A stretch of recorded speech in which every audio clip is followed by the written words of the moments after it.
Hey, what is good, my friends? Traj here, back with some more No Rest for the Wicked. And late last night, No Rest for the Wicked dropped a fat update. They called it their first true patch. We have 45 bug fixes. We have a ton of quality of life improvements. We have FPS improvements, a lot of nerfs, some buffs, some inventory changes, wireless crafting, so a lot of cool stuff. So let's dive right into it. First, I'm just going to show you like the cool new shit that they just rolled out, and then we'll just kind of throw up the patch notes and I'll read through them all afterwards. So let's dive into it. Half their stories, they be made up. I can't believe in cap tragedies. Alright amigos, diving right into it, we have some quality of life improvements. So all the storage had a bump in their storage slots. So the large cupboards went from 35 to 40. The medium cupboards went from 20 to 30 slots. So a big improvement when it comes to storage. We also have wireless crafting, meaning that you can craft things as long as you have the correct resources in your storage. You don't necessarily need it on your person anymore. It can be hard carrying all these different things, considering your weight. But now, as long as it's in storage in your home, you can see it'll count all the ingots, all the resources, and you can craft. We also have some settings changes. They haven't added anything for controller, but they said they will. But they've added some different options when it comes to keyboard and mouse controllers, and you can now customize your bindings, which is awesome. Now focus got a solid nerf. So small focus, medium focus, and large focus, the vials give you much less, as you can see. Just at a small, a medium, and now the large doing way less than it did before. There's also a new house. They rolled out the ability to get a house much sooner. Before, it was pretty close to endgame, at least in early access, that you could access the home. But now they added a nice little home up here that's only 8 silver, and they unlocked the ability to buy a house much sooner in the story. It's pretty nice inside as well. Nice little starter home. I kind of wish I had my 8 silver back, but it is what it is. We'll make good use of this. And it's right next to the Serum Crucible, so you can just head out your front door and head right on up. But now I'm going to let this Serum Crucible run play out while I just go over all the patch notes. So those were the more tangible things, the more noticeable things that I wanted to address right away. But now let's dive into all of the patch notes. And guys, again, there's a ton of patch notes, so bear with me. But one thing to add, one thing I wanted to mention here is the throwing runes. The throwing elemental runes are now 75 focus instead of 50. So that's one thing that was nerfed. Also, all the staves were nerfed when it comes to how well they scale with intelligence. So that means they might not be as strong, but you'll see at the end, I make light work of the Echo Knight. Magic is still very strong. But let's dive into all the patch notes and run through the Serum Crucible. So we have a lot to discuss. I will say this patch brings significant CPU and GPU performance improvements when it comes to traversal and heavy areas. So like the Serum Crucible, all these things, you'll notice the game performing much better. And I just did one Serum Crucible run, as you're seeing in the background, and this game felt super crispy. Definitely the crispiest it's felt yet. So hats off to the devs. They've been absolutely on fire. It's only been 2 weeks, and this is like their 7th patch.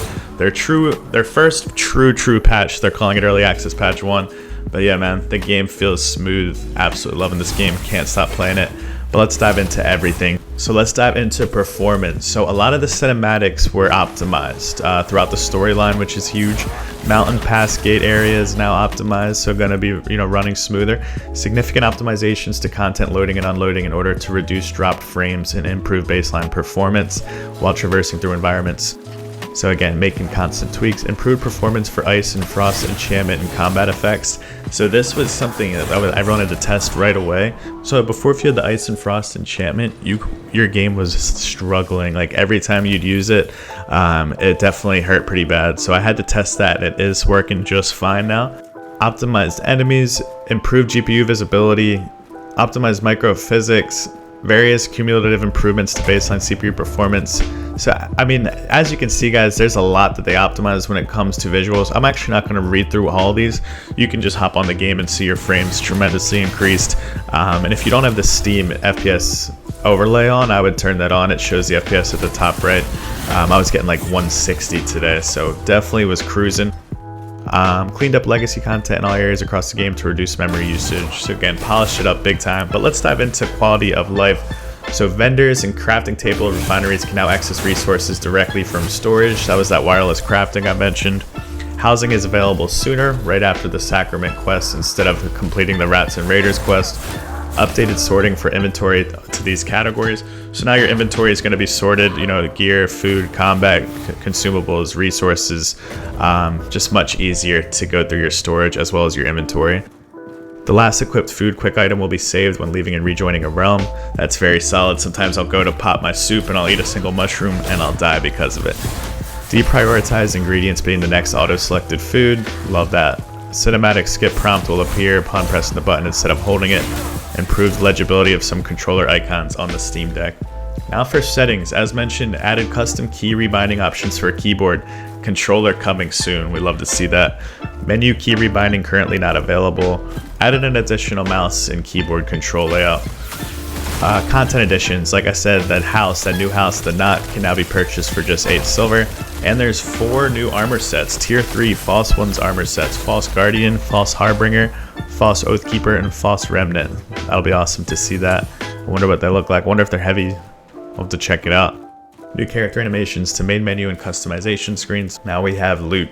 Increase the number of slots of all chests and cupboards. So as mentioned, the heavy one goes from 35 to 40, medium chest 20 to 30, and small chest 10 to 20. So the big bump was actually the medium chest, which sucks because I just blew a ton of silver on like 8 heavy chests. Now the mediums are definitely going to be more efficient, I'd say. Large cupboard raised from 30 to 40, medium and small. So all the cupboards as well where you can store food and essentials. Now here's some nerfs. They nerfed focus grant on all focus files, so I showed you that when I was going through the large, medium, and small.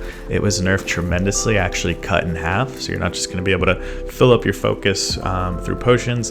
It'll help, but definitely going to be doing damage in order to do that. Cupboards can also store ingredients. Increased armor and weapon shard stack size to 25. Increase the value of all tools and rings. Removed refined resources from vendors. All weapon oil recipes are now tier 1. The dumplings now require 2 potatoes and 1 herb, and improved Chinese visual effects. Now for balance, let's talk about some changes to the meta. So attacking with bows will now cost stamina, not focus, which sucks for those people who built their characters with the fact that it was focus driven before. If you have a character with a bow that has no stamina, that sucks. They should have been able to restart their levels or something. That's a shame. Rebalanced enemy levels in Nameless Pass, nerfed attribute scaling on all staves. So that's what I was saying before. My character has 75 intelligence, but my staff is going to be probably maxed out. It's not going to scale as much.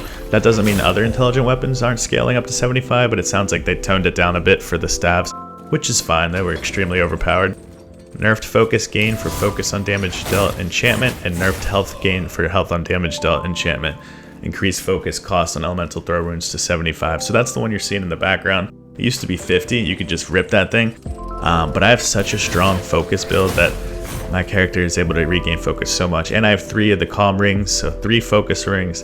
All my armor has improved focus. Some of it has the focus gem infused, so we're pumping out focus. I don't care if it's 50 or 75. We're going to be throwing these runes all day long. Enemies and bosses. So they finally nerfed the damage on the grab attack, especially by the brute. That shit is brutal. If you got grabbed, your crucible run is over. Also on the Riven Twin, so the grab attack has been nerfed. Updated timings for breaker archetype and slightly changed behavior, so now after some of the attacks they will try to land an additional attack.